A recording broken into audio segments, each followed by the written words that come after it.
संत चरण रज लागता सहज वासनेचे बीज जळविलाय मग राम नामी उपजे आवडे सुख गडो घडी वाढो लागे कंठी प्रेम दाटे दैनिर लोटे हृदय प्रगटे राम रूप मग राम नामी उपजे आवडे सुख गडो घडी वाढो लागे तुका म्हणे साधन सुलभ गोमटे तुका म्हणे साधन सुलभ गोमटे परी उपदिष्टे पूर्व पुण्ये मग राम नामी उपजे आवडी सुख गडो घडी वाढो लागे पांडुरंगा करू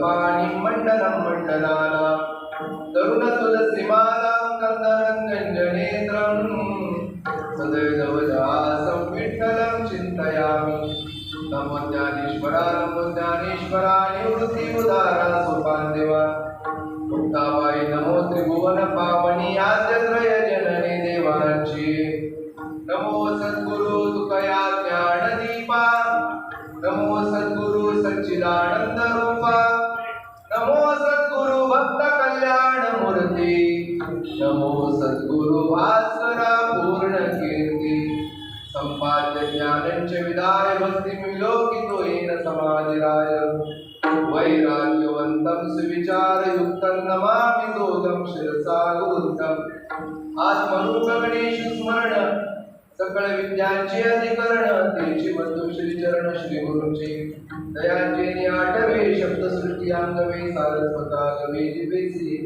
वक्तृत्व गोडपणे अमृता ते पाल्वणे रसवती वडगणी अक्षरास बाबाचे अवतरण अवतर विधी गुण हाताचले संपूर्ण तत्वभेदे श्री गुरुचे पाय जय हृदय बसवण्याय दे एवढे भाग्य होय उमेशासी ते नमस्कारो निहाकार संत चरण रज लागता सहज संत चरण रज लागता सहज वासनेचे बीज जुळून जाय अगरामणामी उपजे आवडे सुख गडोगडी वाढू लागे. प्रस्तुत प्रसंगी संकीर्तन रूपी सेवेकरता घेतलेला अभंग विश्ववंद्य विश्वभूषण जगदोद्धारक जगद्गुरु श्री तुकोबाराय ज्यांचा संतपर प्रकरणातील असून प्रस्तुत अभंगाद्वारे जगद्गुरु श्री तुकोबाराय संतांच्या चरण रजाचा महिमा प्रतिपादन करतात.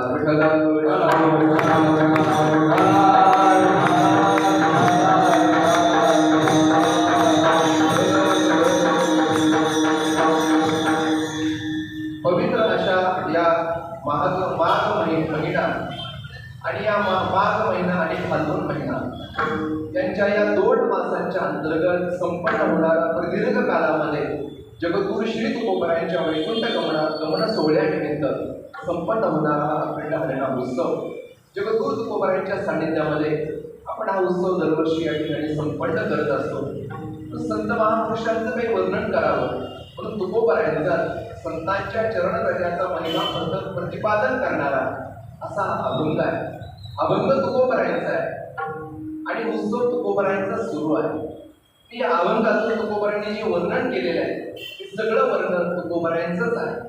कारण संतत्व या अवच्छेदकाने तुकोबारायांनी जी संतांची लक्षणं वर्णन केलेली आहे, संतांचं जे जे काही वर्णन केलेलं आहे ते सगळं वर्णन तुकोबारायांचंच आहे. कारण तुकोबाराय सुद्धा संत या पदाला प्राप्त झालेले एक थोर महापुरुष आहे. तुकोबारायांचं वर्णन करताना रामेश्वर भट्ट महाराजांनी असं म्हटलेलं आहे, भक्ती ज्ञानी आणि वैरागी आगळा ऐसा नाही डोळा देखीला. भक्ती ज्ञान आणि वैराग्य या तिन्ही तत्वांचं एकत्रित समुच्चय करण ज्यांच्या जीवनामध्ये आपल्याला पाहायला मिळतं असे तुकोबाराय आहे. विठ्ठल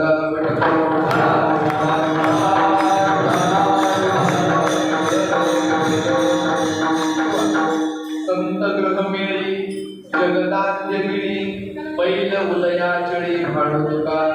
गोड वर्णन रामेश्वर भट्ट महाराजांनी तुकोबारायांचं केलेलं आहे. तुकोबारायांचा अभंग सेवेकरता घेतलेला आहे. या अभंगातून जगद्गुरु तुकोबारायांनी संतांच्या चरण रजाचा महिमा प्रतिपादन केलेला आहे.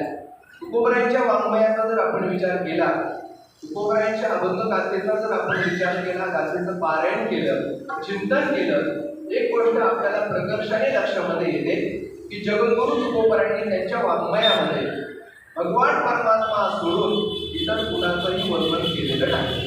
तुकोबारायांच्या गाथेचं चिंतन केल्यानंतर एक गोष्ट लक्षात येते की तुकोबारायांचा वर्णविषय आपल्याला 2 प्रकारे पाहता येतो. एक आहे भगवान परमात्मा आणि दुसरी आहे संत महापुरुष. या दोघांना सोडून तुकोबाराय इतर कुणाचंही वर्णन करताना आपल्याला दिसत नाही, स्वतःही वर्णन करत नाही आणि आपल्यासारख्या सामान्य जीवांना सुद्धा उपदेश करताना महाराजांनी आपल्याला असं निक्षून सांगितलेलं आहे, तुम्हालाही तुमच्या जीवनामध्ये जर कुणाचं वर्णन करायचं असेल एका भगवान परमात्म्याचंच वर्णन करा. पूर्वी गायची असेल, गोरपणा वर्णन करायचं आहे तो एका देवाचंच वर्णन करा. इतर सामान्य मनुष्याची कीर्ती गाण्याच्या भानगडीमध्ये पडू नका. वर्णावी ते थोरी एका विठ्ठलाची, वर्णावी ते थोरी एका विठ्ठलाची, वर्णावी ते थोरी एका विठ्ठलाची, वर्णावी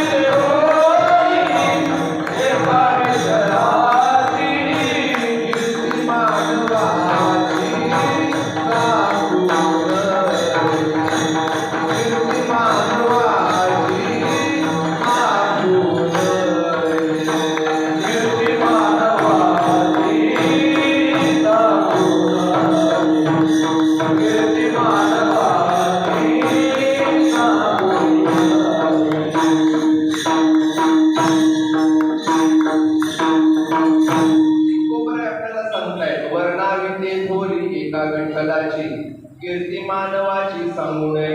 थोरपणा वर्णन करायचं असेल तर एका विठ्ठलाचं वर्णन करावा.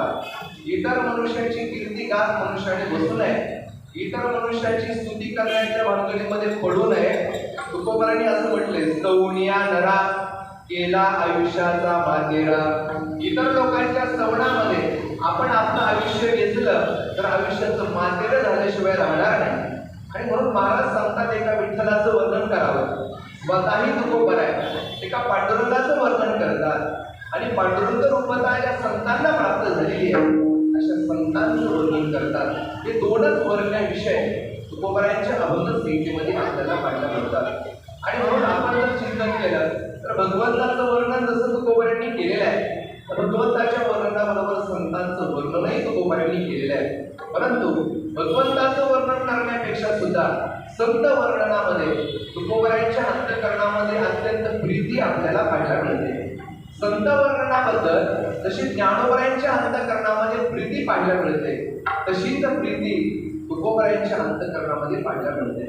ज्ञानोबरायांच्या अत्यंत जिव्हाळ्याचा आणि आवडीचा विषय जर कोणता असेल तर तो संत वर्णन आहे. आपण ज्ञानेश्वरी ग्रंथाचं चिंतन करायला गेलो तर पहिल्या अध्यायापासून तर 18व्या अध्यायामध्ये प्रत्येक अध्याय पहा, प्रत्येक अध्यायामध्ये ज्ञानोबरायांनी संतांचं वर्णन केलेलं आहे. पण श्लोकावर भाष्य करत असताना श्लोकातील पदामध्ये संत वर्णनाचा विषय आला तर ज्ञानोबराय त्या पदावर भाष्य करताना संतांचं वर्णन विस्ताराने करतील यामध्ये आश्चर्य नाही. तर जिथं कुठे श्लोकामध्येही संत वर्णनाचा विषय आलेला नसेल तिथंही ज्ञानोबराय संत वर्णन करतात. हे ज्ञानोबरायांचं विशेषत्व आहे. याचं कारण काय? याचं कारण एकच आहे की ज्ञानोबरायांच्या अंतःकरणामध्ये संतांचं वर्णन करण्याबद्दल प्रीती पाहायला मिळते.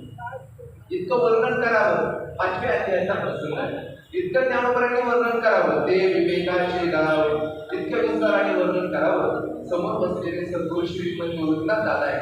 सद्गुरू निवृत्तनाथ दादांना असं सांगावं लागलं की अरे ज्ञानोबा, तू संत सवणी रतसी तरी कथेची सेन करेसी की निराळी बोध देखसी सडागर. सद्गुरूंना सांगावं लागलं अरे ज्ञानोबा, संतांचं स्तवन करण्यामध्ये तुम्ही एवढे रथ होऊन जाता की कथेची तुम्हाला आठवणही राहत नाही. आपण भगवद्गीता या ग्रंथावर भाष्य करण्याकरता आरंभ केलेला आहे. भाष्य करत असताना कोणत्या पदावर आपण भाष्य करतोय त्या पदाचाही प्रसंगी तुम्हाला विसर पडतो आणि तुम्ही संत स्तवनामध्ये घडून जातात. पण हे एक विशेष असं पुढे म्हटलंय की निराळे बोध देखसे सडागर. परंतु पदाला सोडून जरी ज्ञानोबरायांचं वर्णन करण्याकरता प्रवृत्त झाले, निराळे बोध ते वेगळे ज्ञानोबरायांची बोध सुद्धा कशी आहेत, सनागर अत्यंत गोड आले. विठ्ठल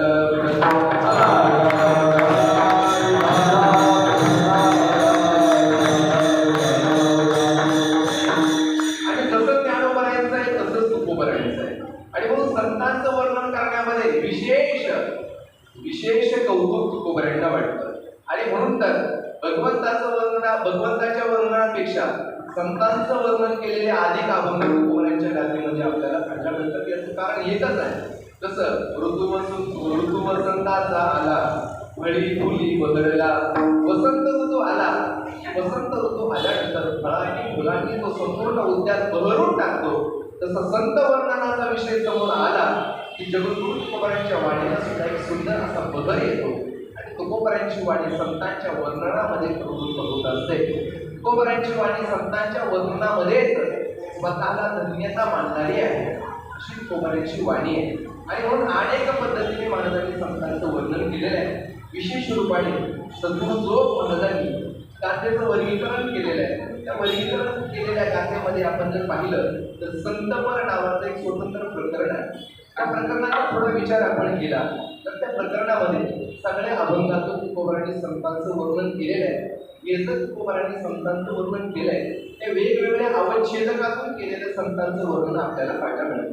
तर संतांचे वर्णन करत असताना काही वेळेला तुकोबराय संतांच्या गुणांचं वर्णन करतात, काही वेळेला तुकोबराय संतांच्या अवतार कार्याचं वर्णन करतात, काही वेळेला तुकोबराय संतांच्या लक्षणांचं वर्णन करतात, तर काही वेळेला तुकोबराय संतांचा महिमा वर्णन करतात.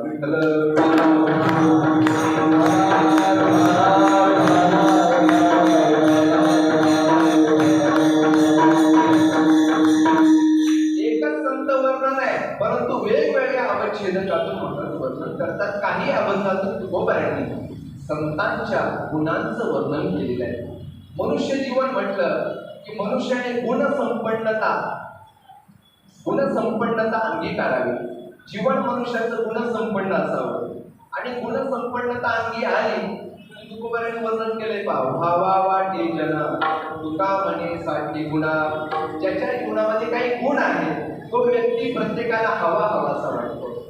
गुणसंपन्न व्यक्ती प्रत्येकाला हवासा वाटतो. तसं संत जीवनाचा जर आपण विचार केला तर संतांचं जीवन सुद्धा गुणसंपन्न आहे.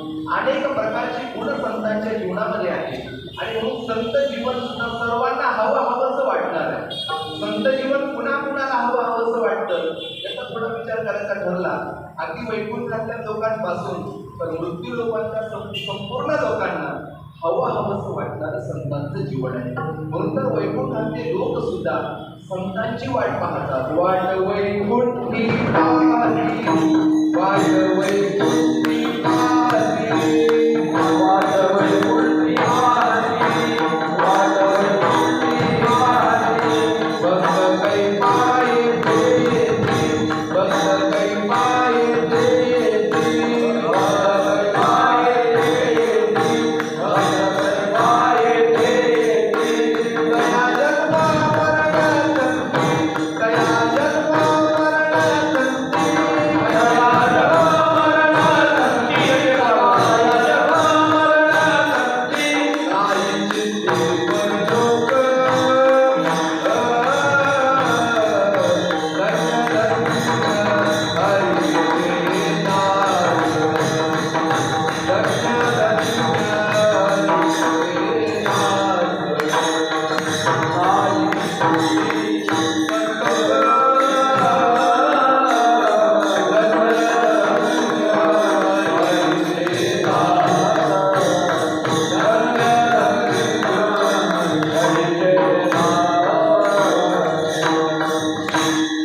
वाट वैकुंठी पाहती, भक्त कै पाय येते. वैकुंठीचे जन सदा इच्छिताती, कै येते इच्छिता. वैकुंठातल्या लोकांनी वैकुंठातल्या लोकांना हवंसं वाटणारं संत जीवन आहे. वैकुंठातल्या लोकांना वाटतं संतांनी आपल्याकडे यावं. ब्रह्मलोकातल्या लोकांना वाटतं, स्वर्गातल्या लोकांना वाटतं की संतांनी आपल्याकडे यावं. नवे यमधर्म, त्या यमधर्माला सुद्धा वाटतं की संतांनी आपल्या लोकांमध्ये यावं. म्हणून तर यमधर्मवास पाणी नित्यकाळ, यमधर्म सुद्धा वाट पाहतो. कशा करता वाट पाहतो महाराज? यमधर्माला सुद्धा हवंसं वाटणारं संत जीवन आहे. काय यमधर्म वाट पाहतो? महाराजांनी याचं गोड चिंतन विचार आपल्याला सांगितला. कथा श्रवण व्हावयास यमधर्मा घोर आज, पाहे रात्रंदिवस वाट कर जोडोनी. कथा श्रवण व्हावयास, या हरिभक्तांच्या मुखातून आपल्याला भगवंताची कथा श्रवण करायला मिळावी आणि कथा आपल्या कानाने आपल्याला ऐकायला मिळावी. याकरता यमधर्माला सुद्धा हवंसं वाटणारं संत जीवन आहे. म्हणून सगळ्यांना हवंसं वाटणारं संत जीवन आहे. याचं एकच कारण आहे, संत जीवन हे गुणसंपन्न आहे. विठ्ठल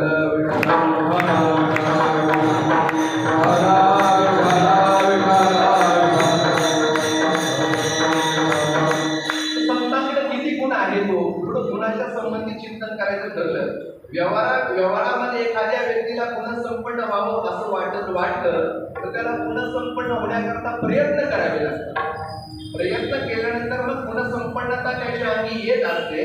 पण संत जीवनाचा विचार केला तर संतांना गुणसंपन्न होण्याकरता कोणत्याही प्रकारचे प्रयत्न करावे लागत नाही.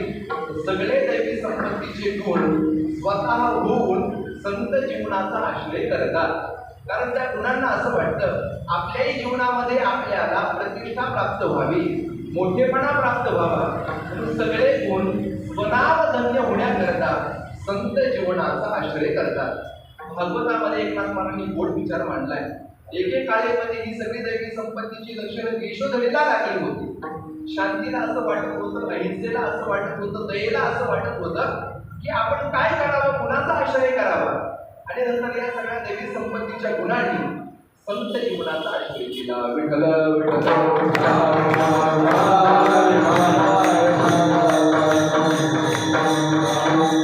कृपा नावाचा गुण घ्या. नाथ मराठी भागवतामध्ये असा विचार मांडला.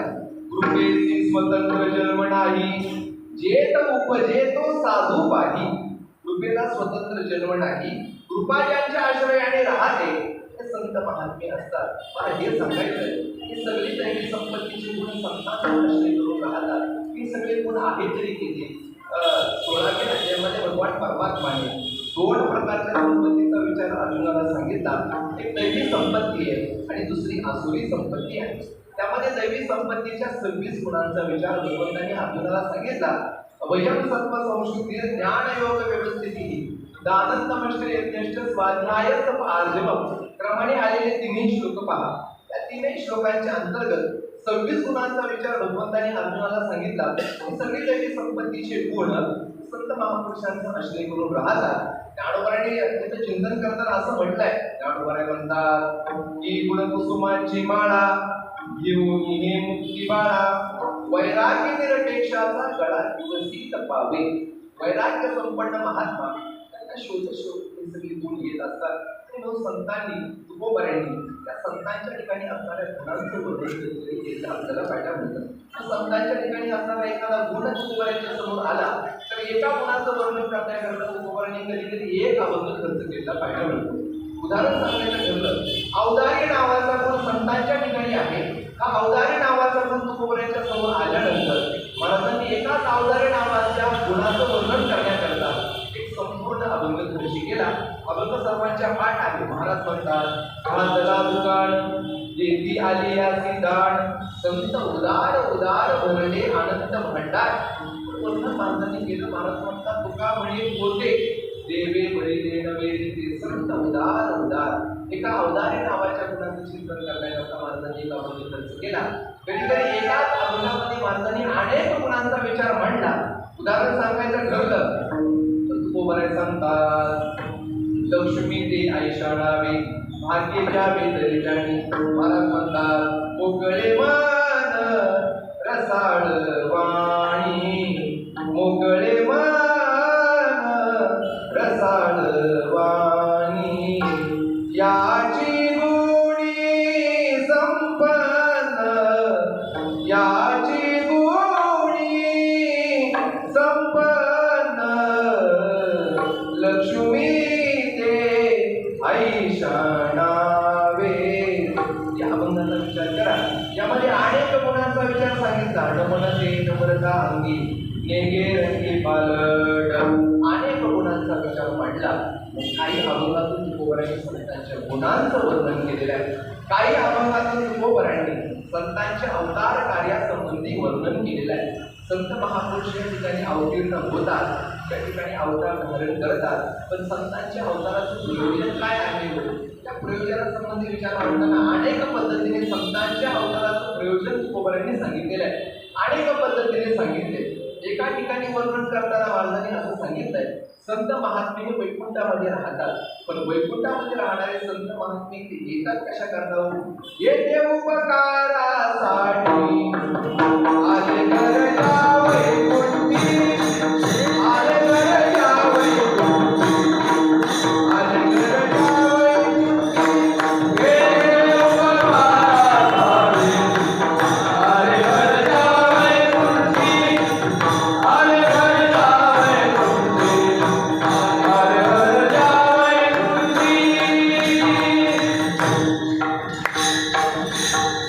येथे उपकारासाठी आले ज्या घर वैकुंठी, ज्यांचं घर वैकुंठामध्ये आहे असे महापुरुष इथं आले.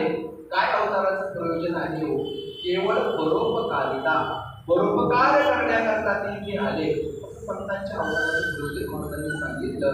का म्हणे आता ओरलो उपकारा पुरता किंवा उपकारासाठी केले हे उपाय येणे विन काय जाडामा उडताही जन न देख वेडवळा येतो गडबडा. केवळ परोपकार परोपकारा करता त्या ठिकाणी संत आले. अवताराचं प्रयोजन वर्णन करताना कधी कधी असं म्हटलं संत महापुरुष इथं येतात कशा करता? उद्धराया आले दीनजनांचा उद्धार करण्याकरता ते इथं आले. हे अवतार कार्याचं एका प्रकारे वर्णन आहे. किंवा अवतार तुम्हा धराया कारण काय कारण आहे? हो, काय अवताराचं प्रयोजन आहे? उद्धरावे जन जड जीव, जड जीवांचा उद्धार करण्याकरता तुमचा अवतार आहे. यालाही अवतार तुमचा जगी संसारी असक्त माया मोहे रत ऐसे जे पतित तारावया. या अशा पतितांचा या पतितांचा करावया उद्धार. यालाही अवतार तुमचा जगी. हे सगळं केलेलं वर्णन आहे. हे संत महापुरुषांच्या अवताराच्या प्रयोजनासंबंधी केलेलं वर्णन आपल्याला पाहायला मिळतं. पण दुसरा मुद्दा मी तुम्हाला सांगितला, काही अभंगाद्वारे जगद्गुरु तुकोबारायांनी वर्णन केलं, संतांच्या अवताराच्या प्रयोजनाचं वर्णन केलेलं आहे. तिसरा मुद्दा मला तुम्हाला सांगायचा आहे, काही अभंगातून तुकोबारायांनी संतांच्या लक्षणांचा विचार आपल्यासमोर मांडला, लक्षणांचं वर्णन आपल्यासमोर करून सांगितलं. आता लक्षण वर्णन महाराजांनी केली, पण लक्षण वर्णन केली, लक्षण म्हणजे काय त्याचा थोडक्यात विचार आपल्याला करावा लागेल. लक्षण कशाला म्हणतात? लक्षणाचं लक्षण तर्कसंग्रह ग्रंथामध्ये असं केलेलं आहे, असाधारण धर्मो ही लक्षणम. एखाद्या पदार्थाच्या ठिकाणी असणारा जो असाधारण धर्म आहे, त्या असाधारण धर्माला लक्षण असं म्हणतात.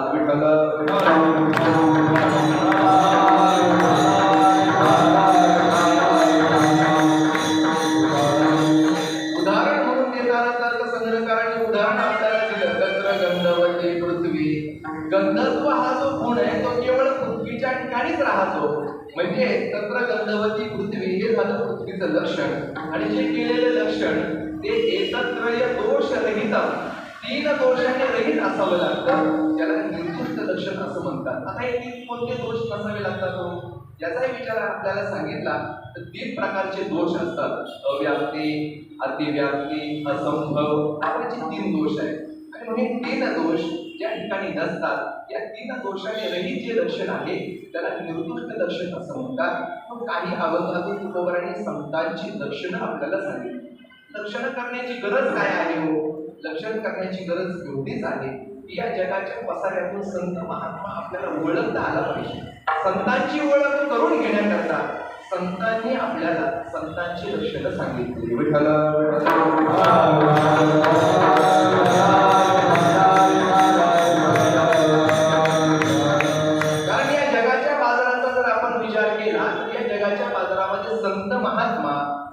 सामान्य जीव दिसायला मात्र दोघेही स्थूल रूपाने सारखे दिसतात. जगद्गुरु तुकोबारायांचं वर्णन करताना नळोबारांनी म्हटलं ना, तुका भासला मानवी वेशधारी, परिहारिला विग्रही निर्विकारी, स्वये श्रीहरी व्यापकू सर्व जीवा, तुका तोची तोहा परब्रह्म ठेवा. तुका भासला मानवी वेशधारी, परिहारिला विग्रही निर्विकारी. भासले तुकोबाराय या जनसामान्यांना तुकोबाराय प्रतीत झाले की तुकोबाराय कोणी सामान्य व्यक्ती आहे, पण संत महात्मा जरी सामान्य लोकांप्रमाणे दिसतो, पण दिसायला मात्र सामान्यांसारखा असला, पण असायला मात्र तो सामान्यांपेक्षा वेगळा असतो. तुकोबारायांचा एक सुंदर अभंग आहे. महाराज म्हणतात, दोन्ही दिसती सारखी बर्म झाले तो पारखी. दिसायला दोघे सारखे दिसतात, सामान्य जीवही असतात, आणि संत महात्मे मात्र दिसायला दोन्ही सारखे दिसतात. दोघांमध्ये फरक काय? गुरुवरे डॉक्टर महाराज पाठामध्ये नेहमी सांगतात, ते म्हणतात दोघांमध्ये फरक एवढाच आहे, एक अज्ञानी आणि एक ज्ञानी आहे. हा दोघांमधला मुख्य फरक आहे. दिसायला काय? तत्वज्ञान प्राप्त झालं, ते तत्वज्ञान प्राप्त झालेलं ते अंतःकरणामध्ये प्राप्त होतं. त्या ज्ञानी महात्म्याला तत्वज्ञान प्राप्त झालेलं जरी असलं तरी तो त्याचा सगळा व्यवहार हा सामान्य व्यक्तीप्रमाणे होतो. तो नेत्री पाही श्रवणी ऐकतो आहे. ज्ञानोबारायांनी 5व्या अध्यायामध्ये याचा विस्ताराने विचार आपल्याला सांगितलाच ना हो. तुकोबारायांचा एक सुंदर अभंग आता मी सांगितला, त्यामध्ये महाराजांनी असं म्हटलेलं आहे, एक तटस्थ मानसी एक सहजची आळसी, दोन्ही दिसते सारखी बरोबर जाणे तो पारखी. एक अंतःकरणामध्ये तटस्थ या भूमिकेतून राहणार आहे, म्हणजे साक्षी भावाने राहणारा एक महात्मा आहे, आणि एक मात्र आळशी. दिसायला असं वाटतं की सारखी दिसतात, दोन्ही दिसते सारखी बरोबर जाणे तो पारखी. पुढचं महाराजांचं चरण आहे. महाराज म्हणतात, एक ध्यानी करती जप, एक पैसोनी घेती झोप, दोन्ही दिसते सारखी. एक महात्मा मात्र असा आहे, त्याने ध्यान लावलेलं आहे, देवाचं ध्यान करता करता तो भगवंताचं चिंतन करतो, आणि एक तसा शेजारी बसलेला आहे, त्याने डोळे झाकलेले, तो झोपा काढतो. दिसायला दोन्ही सारखे दिसतात, पण हसायला मात्र वेगळे आहे. विठ्ठल विठ्ठल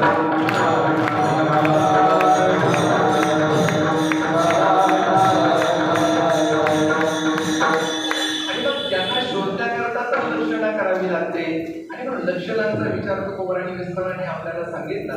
हा जो लक्षणांचा विचार सांगितला, मग कधी कधी संतत्व या आवश्यकाने संत कुणाला म्हणतात बाबा, कधी कधी वैष्णव कुणाला म्हणतात, कधी कधी वीर कुणाला म्हणतात, कधी कधी भक्त कुणाला म्हणतात, या पद्धतीने कधी कधी हरिदास कुणाला म्हणतात. या अनेक आवश्यकाने संतांची लक्षणं तुकोबारांनी सांगितली. आपल्याकडे सगळी प्रमाण उपस्थित आहे, विस्तार मला करायचा नाही. संतांच्या लक्षणांचा विचार वेगवेगळ्या पद्धतीने मानवांनी आपल्याला सांगितला, तसा लक्षणांचा विचार आपल्या समोर ठेवला. त्याचप्रमाणे काही अभंगातून तुकोबारांनी संतांचा महिमा गायलेला आपल्याला पाहिजे.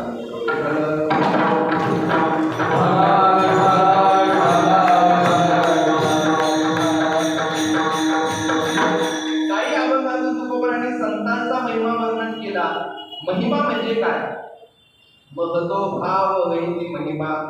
महत भावाचं कथन करणं, महत भाव प्रकट करणं, याला महिमा वर्णन करणं असं म्हणतात. महत भाव म्हणजे काय आहे? महत भाव म्हणजे मोठेपणा. महत भाव मोठेपणा वर्णन करणं, याला महिमा वर्णन करणं असं म्हणतात.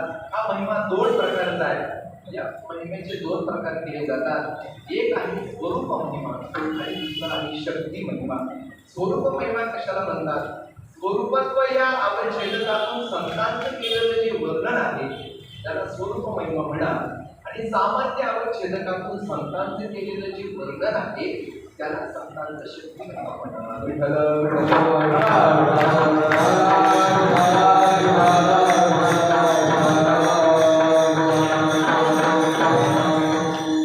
कसा असतो या संबंधी उदाहरण सांगायचं ठरलं तर ज्ञानोबारांनी वर्णन केलेलं सद्गुरूंचं 10व्या अध्यायातलं नमन पहा. 10व्या अध्यायामध्ये नमन करताना आरंभातली पहिली ओवी पहा. नमो विशद बोध विदग्धा विद्यारविंद प्रबोधा परा प्रमेय प्रमदा विलासिया. नमो विशद बोध विदग्धा विद्यारविंद प्रबोधा. एकाच ओवीमध्ये ज्ञानोबारांनी संतांचं सद्गुरूंचं स्वरूपही आपल्याला सांगितलं आणि संतांचं सामर्थ्य महिमाही आपल्याला सांगितला. ओवीचा पूर्वार्ध जर आपण पाहिला तर ओवीच्या पूर्वार्धामध्ये ज्ञानोबारांनी आपल्याला संतांचा शक्ती महिमा सांगितला. नमो विशद बोध विदग्धा. विशद बोध विदग्धा, विशद शब्दाचा अर्थ होतो स्पष्ट करून सांगणं. बोध म्हणजे आत्मबोध, आत्मज्ञान, आणि विदग्ध शब्दाचा अर्थ होतो चतुर. जे साधकाला आत्मबोध प्राप्त करून देण्यामध्ये चतुर आहे. नमो विशद बोध विदग्धा. पुढे काय वर्णन केलं? विद्या अरविंद प्रबोधा. विद्या हेच कोणी एक अरविंद आहे. अरविंद शब्दाचा अर्थ होतो कमळ. विद्या हेच कोणी एक कमळ आहे, आणि त्या विद्यारूपी कमळाचा जे प्रबोध करतात त्यांना म्हणतात विद्या अरविंद प्रबोधा. त्या दोन्ही पदातून संतांचं शक्ती महिमा ज्ञानोबारांनी आपल्याला सांगितला. आणि उर्वरित जे पद आहे काय? परा प्रमेय प्रमदा विलासिया. यातून संतांचं स्वरूप महिमा आपल्याला सांगितला. परा अप्रमेय प्रमदा विलासिया म्हणजे काय? परावाणीला सुद्धा अप्रमेय असणारी जी अवस्था आहे, जी ब्रह्मस्थिती आहे, अशा ब्रह्मस्थितीशी जे विलास करतात, अशा ब्रह्मस्थितीशी जे रममाण होतात त्यांना संत असं म्हणतात. या पदातून ज्ञानोबारांनी संतांचं आपल्याला स्वरूप लक्षण म्हणून वर्णन करून सांगितलं. तसं तुकोबारांनी काही अभंगातून संतांचा स्वरूप महिमा आपल्याला सांगितला आणि काही अभंगातून संतांचा शक्ती महिमा सांगितला. स्वरूप महिमा जो आहे तो वाणीने वर्णन करून सांगता येत नाही, कारण भगवंताचं जे स्वरूप आहे तेच संतांचं स्वरूप आहे. भगवंताच्या स्वरूपासंबंधी श्रुतिमाता असं म्हणते, यतो वाचो निवर्तन्ते अप्राप्य मनसासह. ज्या स्वरूपापासून वाचा मन बुद्धी माघारी फिरते तिथपर्यंत जाऊन पोहोचू शकत नाही. ज्ञानोबा सांगतात एक तर्काची दिट्टी न लगे. तर्क त्यापर्यंत जाऊन पोहोचू शकत नाही. इंद्रिया कीड जोगी काय होईल मनाची न किन लगे. असं जर भगवंताचं स्वरूप आहे तर संतांचं स्वरूप सुद्धा तेच आहे. कारण देवते संत देवते संत दोन्ही दिसायला वेगळे पण असायला मात्र एकच आहे. त्यांचं स्वरूप मात्र कसं आहे? एकच आहे. ज्ञानोबराय वर्णन करतात, देवी आम्हा दया परस्परे बाहेर नामाचीच अंतरे वाचुनी अंतुवट वस्तू विचारे मी तेची ते आणि एकच आहे. कोणत्याही प्रकारचा भेदभाव आमच्या दोघांमध्ये नाही. भगवंताचं जे स्वरूप आहे तेच संतांचं स्वरूप आहे.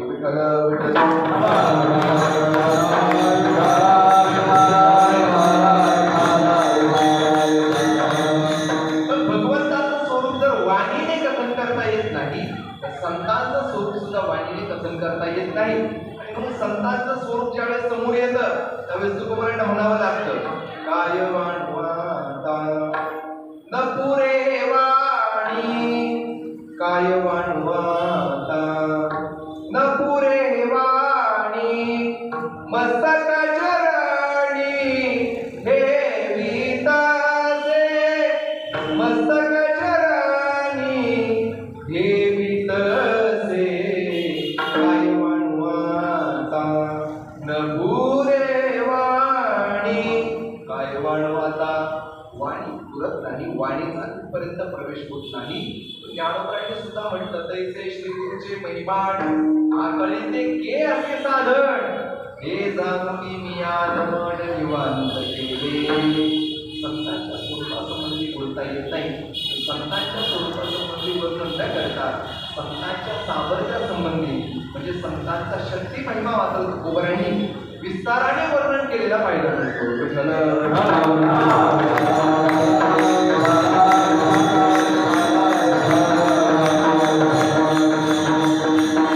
संतांचा शक्ती महिमा वर्णन करत असताना कधी कधी नामशक्ती महिमा, कधी कधी नामशक्ती महिमा, कधी कधी चरित्र शक्ती महिमा, कधी कधी कृपादृष्टी शक्ती महिमा, कधी कधी आलिंगन महिमा, अनेक पद्धतीने संतांचा शक्ती महिमा वर्णन केला. कधी कधी संतांचा दर्शन महिमा, कधी कधी संतांच्या भेटीचा महिमा सांगितला. तर आजच्या अभंगामध्ये संतांचा शक्ती महिमाच वर्णन केला, तर संतांच्या चरण रजाचा शक्ती महिमा वर्णन करतात अभंगाच्या पहिल्याच्या. संत चरण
वासनेचे बीज जळविलाय.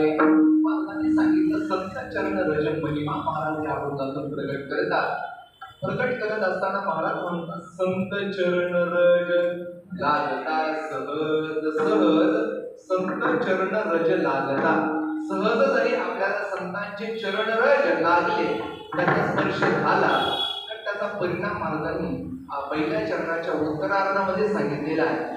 आणि मग उत्तरार्धामध्ये सांगितल्यानंतर पुन्हा त्याचा परिणाम जीवनावर काय होतो याचा विचार उरलेल्या पुढच्या 3 चरणातून सांगितला. आणि या साधनाचा निर्देश महाराजांनी अभंगाच्या शेवटच्या चरणामध्ये हे साधन आहे कसं शेवटच्या चरणामध्ये सांगितलेलं आहे. तर काय संत चरण रज, आता संत चरण रज म्हणजे काय त्याचा विचार करणं महत्वाचं आहे. संत चरण रज म्हणजे काय आहे? संतांच्या चरणाचा स्पर्श ज्या मातीला झाला ज्या धुळीला झाला त्याला संत चरण रज असं म्हणतात. संतांच्या चरणाने पुनीत झालेले रज, पुनीत झालेली जी माती आहे, पुनीत झालेली जी धुलीकण आहे, त्याला संत चरण रज असं म्हणतात. आणि मग संतांचे जे चरणरज आहे, या चरणरजाचा परिणाम महिमा तुकोबाराय या ठिकाणी प्रकट करून सांगतात. संतांच्या चरणरजाचा परिणाम जडावर होतो, संतांच्या चरणरजाचा परिणाम देवावर होतो आणि संतांच्या चरणरजाचा परिणाम जीवावरही होतो. जडावर संत रजाचा परिणाम काय होतो याचं उदाहरण थोडक्यात सांगायचं ठरलं, जगद्गुरु तुकोबारायांचा चरित्र प्रसंग पहा. सकाळी महाराजांनी उठावं, इंद्रायणीमध्ये स्नान करावं, पांडुरंगाची पूजा करावी आणि पूजा केल्यानंतर गळ्यामध्ये विडा घ्यावा आणि भंडारा भामचंद्र गोराडेश्वर एखाद्या डोंगरावर भजन करण्याकरता निघून जावं. महाराज भजनाला गेल्यानंतर दुपारच्या वेळी आईसाहेब जिजाऊ माता पतिव्रता होत्या, तुकोबारायांना जीव घातल्याशिवाय माऊलीगिरी जेवल्या नाही. आणि मग तुकोबारायांना पुन्हा भाकरीची शिदोरी घेऊन जाण्याचं काम आईसाहेब करत असेल. आणि मग महाराज कोणत्या डोंगरावर गेले हे कळत नसेल, कोणत्या डोंगरावर गेले कळणार कसं. एक दिवस आईसाहेबांनी तुकोबारायांना विचारलं, महाराज ते भजन करण्याकरता जातात, पण आज कोणत्या डोंगरावर जाणार आहे ते मला सांगून जातात. ते मला सांगितलं म्हणजे मला कळेल की तुम्ही कोणत्या डोंगरावर गेलात, त्या डोंगरावर मला निश्चित येता येईल. असं विचारल्यानंतर तुकोबारायांनी सांगितलं, तू म्हणजे ते खरं आहे, पण मी आज कोणत्या डोंगरावर जाणार हे मला सांगितलं. देऊळ गावाच्या बाहेर आल्यानंतर 3 वाटा फुटतात. मन ज्या वाटेने जाईल, मला भगवान ज्या वाटेने घेऊन जातील त्या वाटेने मी जातो. मी निश्चित विचार करून जात नाही की मी आज याच डोंगरावर जाणार आहे. मग आईसाहेबांनी विचारलं, मला कळणार कसं. आणि मग आईसाहेबांनी आग्रह केल्यानंतर महाराजांनी हे सांगितलं. वास्तविक पाहता संत महात्मे वीर्य गोष्टी प्रगट करत नाही, पण आईसाहेबांनी आग्रह केल्यामुळे महाराजांनी सांगितलं, ठीक आहे तू विचारतेस म्हणून मी तुला सांगतो की तिन्ही रस्त्यांपैकी मी कोणत्या डोंगरावर गेलोय, कोणत्या रस्त्याने मी कोणत्या डोंगरावर गेले हे तुला कळण्याकरता तू एक उपाय करायचा. उद्यापासून भाकरी घेऊन दुपारी निघाल्यानंतर देऊळ गावाच्या बाहेर आल्यानंतर 3 रस्ते 3 डोंगराकडे फुटतात. तिथं आल्यानंतर या रस्त्याने मी त्या डोंगरावर गेलो असेल, काय करायचं तर तिन्ही रस्त्यांपैकी त्या तिन्ही रस्त्यांपैकी एका रस्त्याला कान लावायचा आणि ज्या रस्त्याच्या मातीतून विठ्ठल विठ्ठल नावाचा ध्वनी येत असेल समजावं की त्या रस्त्याने मी त्या डोंगरापर्यंत गेलेलो आहे. ती ओळख तुला मी सांगतो. आणि दुसऱ्या दिवशी आईसाहेबांनी तो प्रयोग केला. आईसाहेब दुपारी आल्या आणि मातीला कान लावला आणि निश्चितच ज्या वाटेने विठ्ठल विठ्ठल नावाचं भजन कानाने ऐकायला आलं त्या वाटेने आईसाहेब त्या डोंगरापर्यंत गेल्या आणि तुकोबारायांचं दर्शन त्यांना झालंय. मला हे सांगायचंय, तुकोबारायांसारख्या महापुरुषांचा चरणाचा स्पर्श ज्या मातीला होतो, ज्या जड मातीला होतो, त्या मातीमध्ये सुद्धा परिणाम होतो आणि त्या मातीतूनही भगवंताच्या नामाची ध्वनी ऐकायला येते. विठ्ठल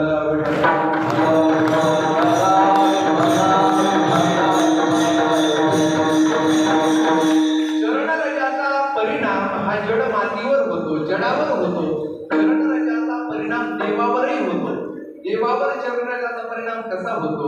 एखाद्या स्कंदामध्ये स्वतः भगवान परमात्माने सांगितलं की काय तर अनुरजाम्यहम भूय यत्येंद्र रेणुभिः असं म्हटलेलं आहे. भगवान म्हणतात त्या मातीला मी स्पर्श करतो आणि त्या भगवान परमात्माने असं वर्णन केले. नाथमार्ग भगवंताच्या मुखातून आपल्याला वर्णन करून सांगतात त्या जगतामध्ये पवित्र पवित्र म्हणून कोण आहे?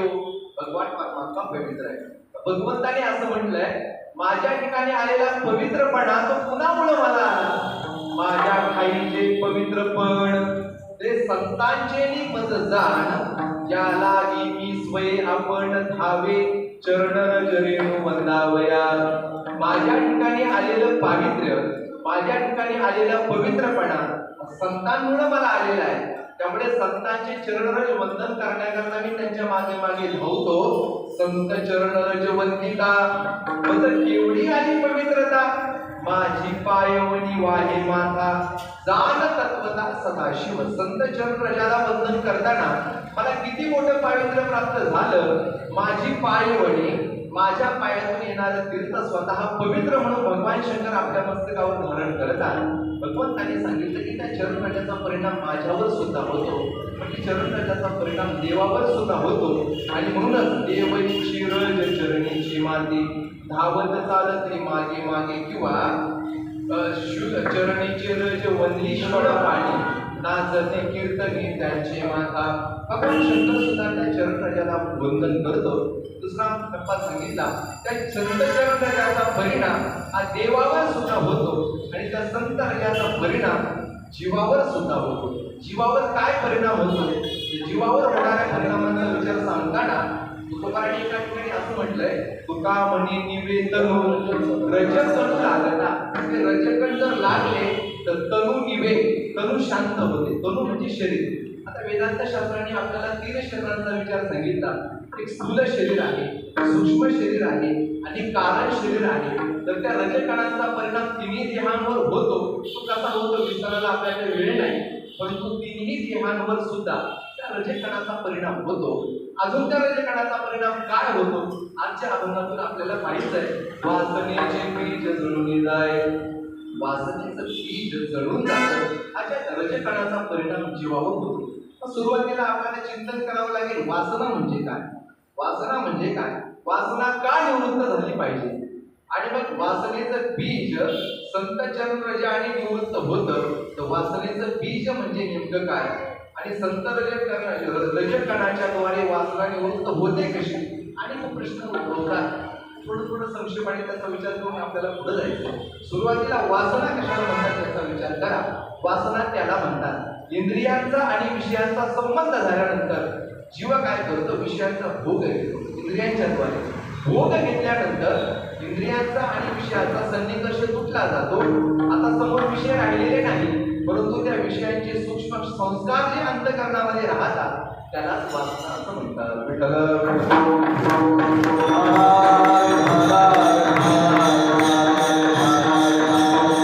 वासना म्हणजे विषयांचे सूक्ष्म संस्कार अंतःकरणामध्ये असणं, याला वासना असं म्हणतात. आणि मग पहिली गोष्ट आपण पाहिली, वासना कशाला म्हणतात?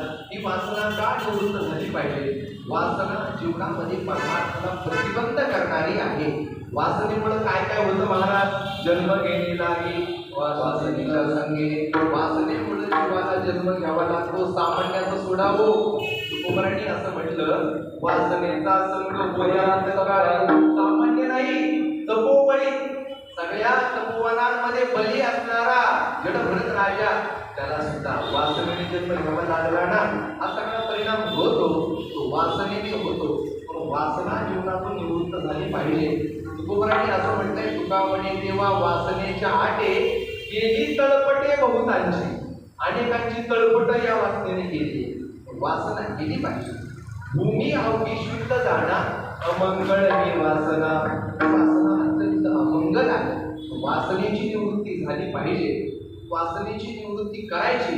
ती वासनेची निवृत्ती होते संत रजाने. संत रजकणाच्या द्वारे वासनेची निवृत्ती होते. नुसती वासनेची निवृत्ती होत नाही. काय? कोणत्याही पदार्थाची जी निवृत्ती असते, वेदांत शास्त्राने आपल्याला 2 प्रकारची निवृत्ती सांगितली. एक आहे लयरूप निवृत्ती आणि दुसरी आहे आत्यंतिक निवृत्ती. लयरूप निवृत्ती म्हणजे काय? वरून निवृत्त करणं, त्याला लयरूप निवृत्ती म्हणतात. आणि आत्यंतिक निवृत्ती म्हणजे मुळासह वर्तमान त्या पदार्थाचा नाश करणं, याला आत्यंतिक निवृत्ती असं म्हणतात. आणि मग उदाहरण सांगायचं म्हटलं तर एखादा वृक्ष आहे, तो वृक्ष जर आपल्याला संपवायचा असेल, वरून किती फांद्या तोडत बसलो तरी वृक्ष निवृत्त होत नाही. तर तो वृक्ष संपवण्याकरता वरून फांद्या तोडण्याची वृक्षाची लयरूप निवृत्ती झाली. पण वृक्षाच्या मुळावर घाव घालणं ही झाली त्या वृक्षाची आत्यंतिक निवृत्ती. मग वासनेची लयरूप निवृत्ती होता कामा नये. वासनेची आत्यंतिक निवृत्ती झाली पाहिजे. आणि ही वासनेची आत्यंतिक निवृत्ती होणं म्हणजेच काय आहे? वासनेचं बीज संपलं पाहिजे. आणि वासनेचं एकदा बीज संपलं की मग वासनेची आत्यंतिक निवृत्ती होणार आहे. मग पुन्हा प्रश्न निर्माण केला होता, वासनेचं बीज काय आहे?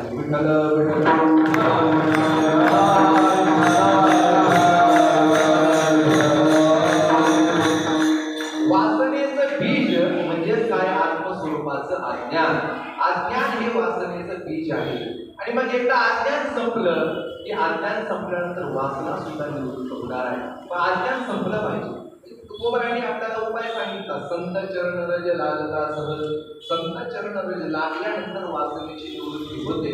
संत चरण रज शब्दाचा अर्थ काय? संतचरण शब्दाचा अर्थ सरळ सरळ संतांच्या चरणाची रज हा अर्थ आपण पाहिला, किंवा दुसरा अर्थ आपल्याला पाहता येतो. संतचरण रज म्हणजे संतांचा उपदेश, किंवा संतचरण रज म्हणजे संतांनी केलेला तत्वमसी महावाक्याचा उपदेश. आणि तत्वमसी महावाक्याचा उपदेश म्हणजे संतचरण रज असेल तर तत्वमसी महावाक्याचा उपदेश केल्यानंतर जीवाला आत्मबोध प्राप्त होतो.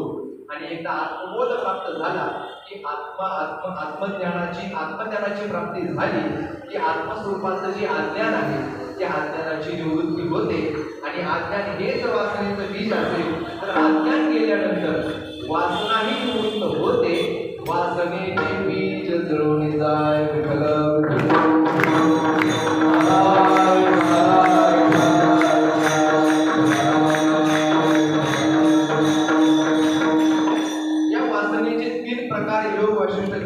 सांगितले. एक आहे लोक वासना, दुसरी आहे देह वासना आणि तिसरी आहे शास्त्र वासना. तर वासनेची निवृत्ती झाली पाहिजे तर लोकवासनाही गेली पाहिजे, देह वासनाही गेली पाहिजे आणि शास्त्र वासनाही निवृत्त झाली पाहिजे. लोकवासना म्हणजे काय? लोकांनी मानावं, लोकांनी आपली वाहवा करावी, त्याला म्हणतात लोकवासना. देह वासना, माझा देह चांगला दिसावा अशी देह वासना आहे. शास्त्र वासना, शास्त्रांचं अध्ययन सारखं करत राहणं ही शास्त्र वासना आहे. या सगळ्या वासना निवृत्त व्हाव्या लागतात आणि मग या सगळ्याच वासनेची निवृत्ती होते. कशाने? संत चरण रज लागता सहज वासनेचे बीज जळून जाय. वासना निवृत्त होते, या ठिकाणी म्हटले जळून जाय. वासना जळून जाते आणि वासना एकदा निवृत्त झाली रे झाली, होतं काय? अभंगाचे दुसरं चरण. मग रामनामे उपदे आवडी, मग रामनामे उपदे आवडी, मग रामनामे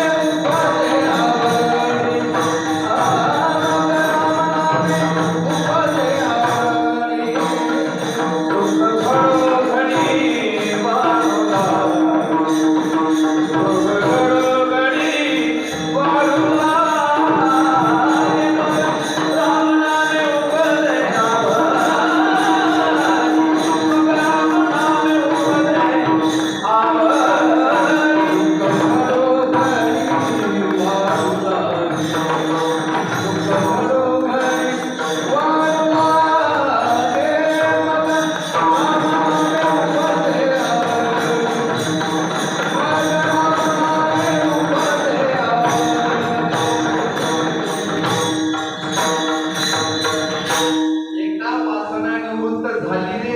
वासनेचे बीज जळून जाय.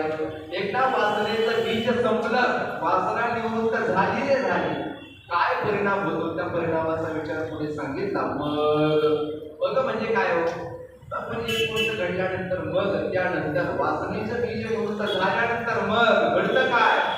रामनामी उपजे आवडी.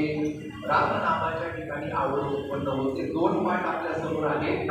एक आहे रामनामे उपजे आवडी, पहिला पाठ, आणि रामनामी उपजे आवडी दुसरा पाठ.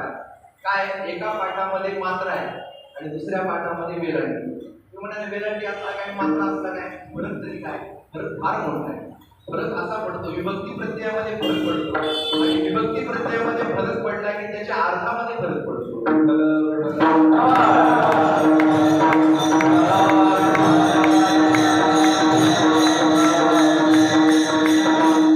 काय बघा, रामनामे म्हटलं की तृतीय विभक्ती रामनामे, कारण ने ही हे प्रत्यय तृतीय विभक्तीचे आहे. रामनामे असं म्हटलं त्याचा अर्थ असा होतो, रामनामाने आवड उत्पन्न होते, असा त्याचा अर्थ झाला. ने पाठ घेतला तर. आणि दुसरा पाठ आपल्या समोर आहे, मग रामनामी उपजे आवडी. रामनामी म्हटलं की या ठिकाणी असणारा जो प्रत्यय आहे हा प्रत्यय हा सप्तमी विभक्तीचा आहे. सप्तमी विभक्ती म्हणजे अधिकरण आणि सप्तमीचा अर्थ असा होतो आतमध्ये काही विषय. सप्तमीचे प्रत्यय आणि अर्थ सांगितलेले आहेत. रामनामी असा पाठ घेतला मग रामनामाच्या ठिकाणी आवड उत्पन्न होते असा अर्थ होतो. विठ्ठल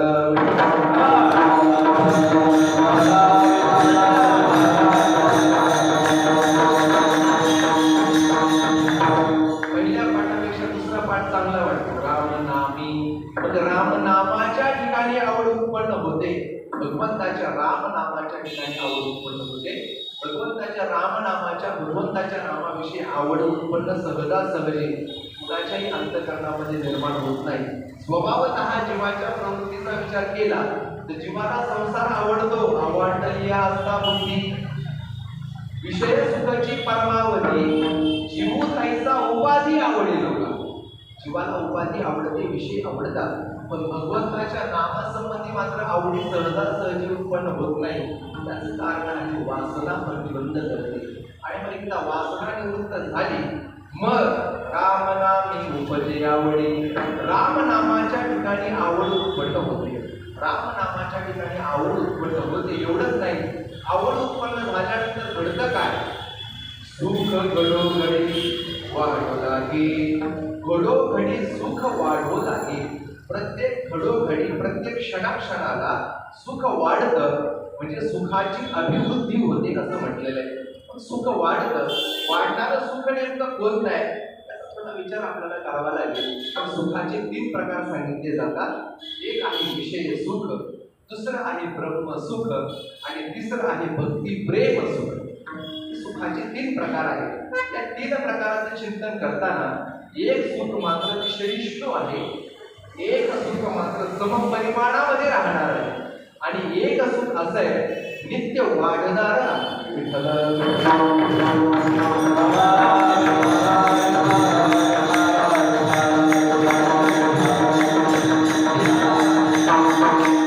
कोणतं सुख क्षयिष्णू आहे? विषय सुख हे कसं आहे? क्षयिष्णू आहे. म्हणजे काय? नित्य क्षय पावणार आहे. विषय सुख कसं आहे? नित्यानंदा पुढे आनंद तो गोड. विषय सुख बाई बापुढे ते क्षीण. विषय सुख नित्य क्षणाला क्षय अतिशय दोषाने युक्त असणारा विषय सुख आहे. विषय सुख कसं आहे? क्षय पावणारा, वाढणारा, वाढणारं नाही. दुसरं सुख सांगितलं त्याला ब्रह्मसुख असं म्हणतात. ते ब्रह्मसुख कसं आहे? समपरिमाण राहणार आहे. याच्या ठिकाणी कोणत्याही प्रकारचा क्षयही नाही, कोणत्याही प्रकारची वृद्धी नाही. समपरिमाणामध्ये राहणारं ब्रह्मसुख आहे. परंतु एक सुख असं आहे त्याला भक्ती प्रेम सुख असं म्हणतात. हे भक्ती प्रेम सुख मात्र प्रत्येक क्षणाला वाढणार आहे. नारदभक्ती सूत्रामध्ये प्रेमाची लक्षणं वर्णन करताना असं म्हटलंय हे प्रेम आहे कसं? पुनर्हितम कामनारहितम. पुन्हा सांगितलं प्रतिक्षण वर्धमान. प्रत्येक क्षणाला वर्धमान, प्रत्येक क्षणाला वाढणार, वृद्धिंगत होणारं जे सुख आहे त्याला भक्ती प्रेम सुख असं म्हणतात. त्यामुळे दृष्टांत दिला वर्षा काळी सरिता तैसी चढो लागे पटू सुद्धा तैसी नीच नवी पडता श्रद्धा दिसे. वाढणारं सुख आहे. तर याचे वर्णन करताना असं म्हटले अंगी प्रेमाचे भरते नेघे उतार चढते सुखया संत समागमे ते नित्य गुणावे तुझिया नामे. असं हे गुण सुख घडोघडी वाढू लागे. प्रत्येक क्षणाला हे भक्ती प्रेम सुख वाढतं आणि भक्ती सुख एकदा भक्ती प्रेम सुख अंतःकरणामध्ये एकदा निर्माण झालं रे झालं की शरीरावर काही चिन्ह उमटतात. त्याचं वर्णन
अंतःकरणामध्ये प्रकट झालं तर त्याचा परिणाम काय होतो? भक्ती प्रेम सुख अंतःकरणामध्ये प्रकट झालं त्याचा परिणाम शरीरावर काही चिन्ह उमटतात, काही भाव प्रकट होतात. यालाच भक्तिशास्त्रामध्ये अष्टसात्विक भाव असं म्हटलेलं आहे. 8 प्रकारचे भाव प्रकट होतात. 8 प्रकारचे भाव आहेत. ज्ञानेश्वरीमध्ये याचा विचार ज्ञानोबरांनी 2-3 ठिकाणी केलेला आहे.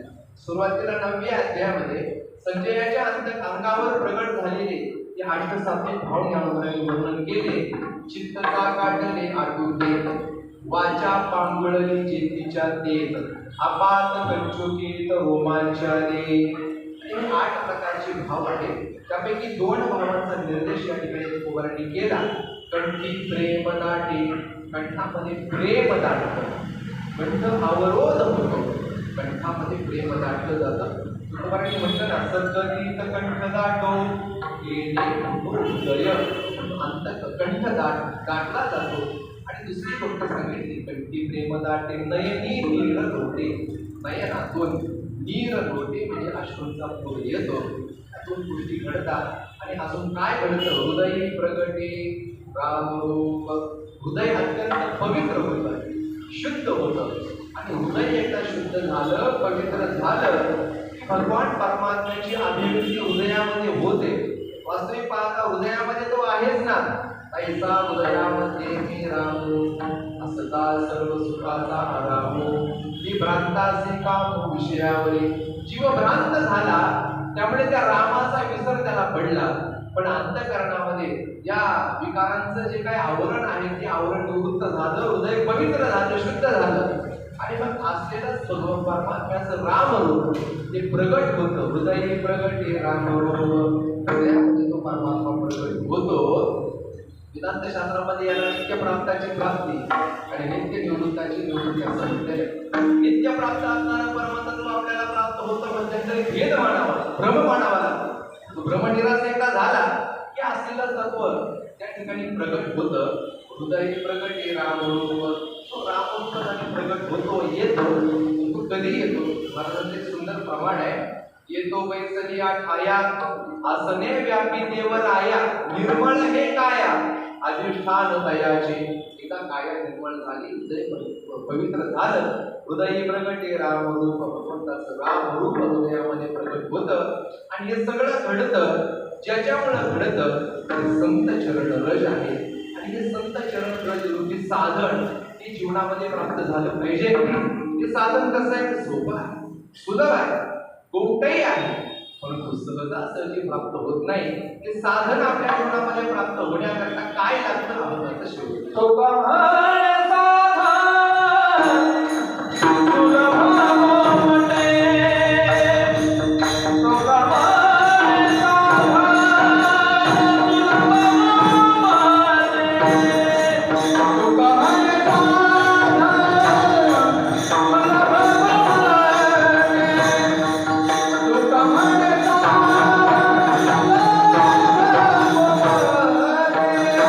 परी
सुलभ गोमटे परी उपतिष्ठे पूर्व पुण्ये.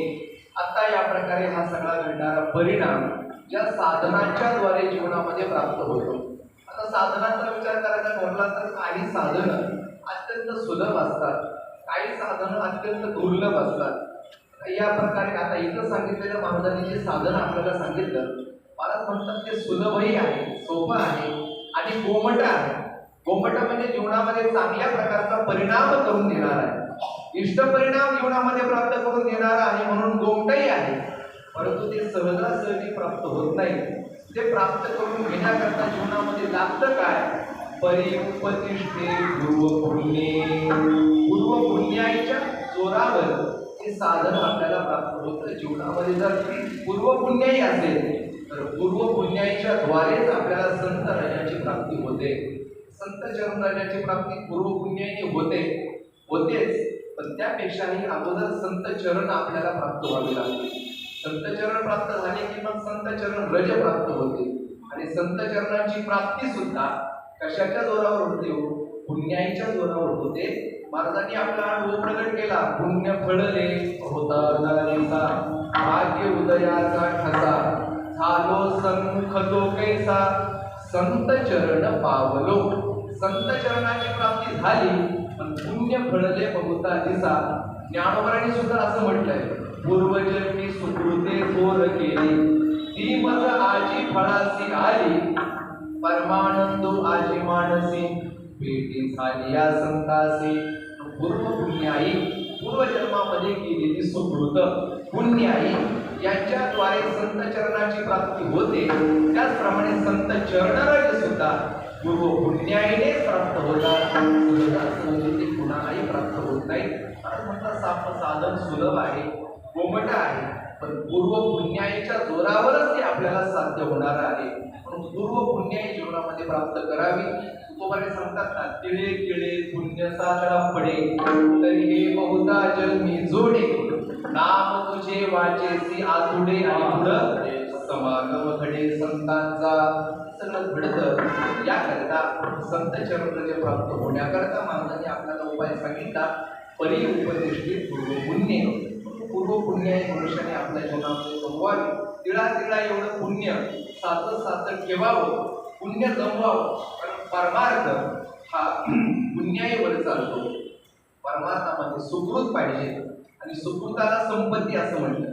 व्यवहारामध्ये आपण कशाला संपत्ती मानतो? व्यवहाराचा प्रकार वेगळा आहे. पण ज्ञानोबराय तुकोबाराय संतांनी सुकृताला म्हणजे पुण्याला संपत्ती असं म्हटलेलं आहे. सुकृताची संपत्ती, अनेक ठिकाणी सुकृताला संपत्ती ज्ञानोबराय तुकोबाराय म्हणतात. पुण्याची सुकृताची संपत्ती आपण आपल्या जीवनामध्ये कमवत राहावी. ती कमवत राहिलं की भगवंताचं नामही आपल्याला प्राप्त होतं, संतांचं दर्शनही होतं आणि संत रजही आपल्याला, संत चरण रजही प्राप्त होतात. या सगळ्या सिद्धी प्राप्त होण्याकरता जीवनामध्ये पूर्व पुण्य प्राप्त व्हावी लागते. पूर्व पुण्य सत्कर्मातून प्राप्त होते. सत्कर्म परिपाकाते करुणा निविनोदुतः प्राप्य तीर तरुण छाया विश्राम्यंती यथा सुतम. पंचदशीकारांनी बोल याच्या विचार मांडलेला आहे. आणि सुखद आपल्या जीवनामध्ये आपण गमवत राहावं आणि मग आपल्याला संत चरणाची प्राप्ती होईल. तुकोबांनी सुद्धा अपेक्षा केलेली आहे. महाराज म्हणतात संत मार्गी चालते त्यांची लागू मज माती काय करावी साधने काय एक नव्हे ते. संत चरणाने पुनीत झालेली माती धुलीकण रजकण फुलाचा उद्धार करून देणार आहेत. भगवान करून आपल्याही जीवनामध्ये त्या संत चरणाचं दर्शन व्हावं. ते चरण आपल्यालाही प्राप्त होऊन आपली परमार्थामध्ये उत्क्रांती व्हावी, उन्नती व्हावी आणि या प्रकारचा हा आपला परमार्थ फलत व्हावा या प्रकारची प्रार्थना आपण जगद्गुरु तुकोबारायांच्या चरणारविंदी या निमित्ताने करूया. आणि तुकोबारायांच्या चरणारविंदी ही प्रार्थना करूया की परमार्थाविषयी खरी आवड आमच्या अंतःकरणामध्ये निर्माण होऊन आम्हा सर्वांकडून बहिरंगाचा परमार्थ नाही तर अंतरंगाचा परमार्थ घडावा. तुकोबारायांनी ते फक्त प्रार्थना करताना असंच म्हटलेलं आहे, तुका म्हणे नको वरपंग देवा ही माझी सेवा भावशुद्ध. अशी भावशुद्ध सेवा तुमच्याकडून करून घ्या आणि मग अशी भावसेवा शुद्ध सेवा घडली की तुमच्यासारखी अवस्था आमच्या जीवनामध्ये प्राप्त झाल्याशिवाय राहणार नाही. अशी प्रार्थना तुकोबारायांच्या चरणारविंदी करूया. आणि म्हणून तुकोबारायांचं नामचिंतन करू आणि मोठ्या प्रेमाने तुकोबारायांचं नामचिंतन करून आपण सेवेला पूर्णविराम देणार आहोत.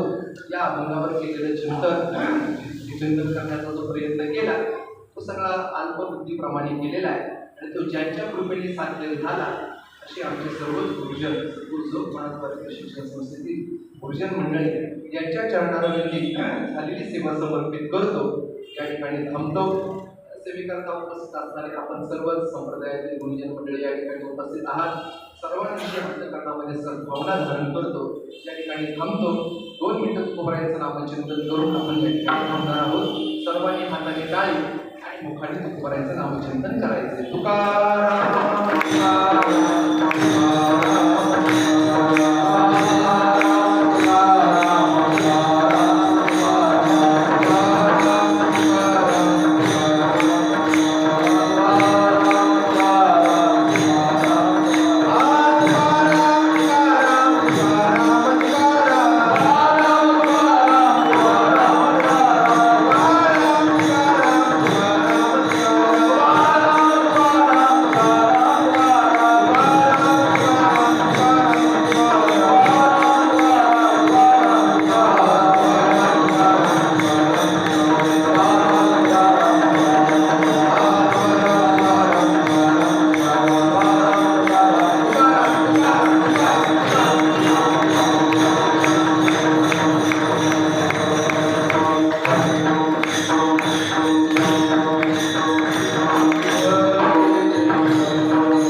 जगद्गुरु संत शिरोमणी तुकाराम महाराज सगळे वैकुंठ गमन सोहळा कीर्तन महोत्सवातील आपलं 4थं कीर्तन पुष्प देहू गावचं वारकरी वैभव श्री हरिभक्त परायण मयूर महाराज गोडके अध्यापक गाथा मंदिर देहू यांनी आपल्या मधुर आणि रसाळ वाजले गुंफून आपल्याला जे ज्ञानदान दिलं त्यांच्या या कीर्तन सेवेबद्दल संत शिरोमणी तुकाराम महाराज मंडळ त्यांचा शतशः ऋणी आहे.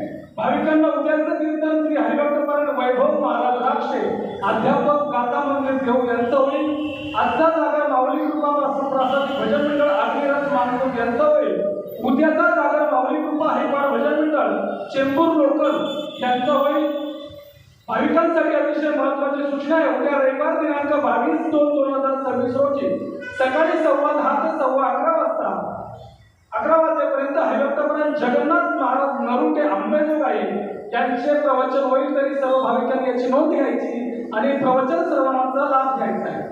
संत शिरोमणी तुकाराम महाराज दिग्गोत्सवानिमित्त आयोजित अखंड हरिनाम संतातील आपले देणगीदार याप्रमाणे बाळासाहेब देशमुख 501 रुपये, प्रकाश सकाराम पठारे ढवळपुरी पारनेर 1015 रुपये, आयंश पाटील 500 रुपये, दत्तात्रय राजेंद्र जगदाळे 500 रुपये, दत्तात्रय बाबूराव कुलकर्णी 2000 रुपये, मे A D associate proprietor Shri Jitendra Narayanrao Darunkar Navi Mumbai 3001 रुपये, दादाभाऊ गंगाराम नाईकवाड पिंपळगाव रोहा तालुका पारनेर जिल्हा अहिल्यानगर 501 रुपये, अनिल मनोहर राणे 501 रुपये, गोपीनाथ सोपान पवार 501 रुपये, विनायक राजंगे 501 रुपये, आदिनाथ शिवाजी जाधव डोंबिवली 1001 रुपये, आई वडिलांच्या स्मरणार्थ श्री जगन्नाथ मुकुटराव देवकर 555 रुपये, आजी रकुमाबाई कुंदा दैफळे यांच्या स्मरणार्थ आजीनाथ दैफळे 501 रुपये, रामकृष्ण हरी 5001 रुपये, कैलासवासी आनंदा चाहेर यांच्या स्मरणार्थ श्री श्रीकांत आनंदा चाहेर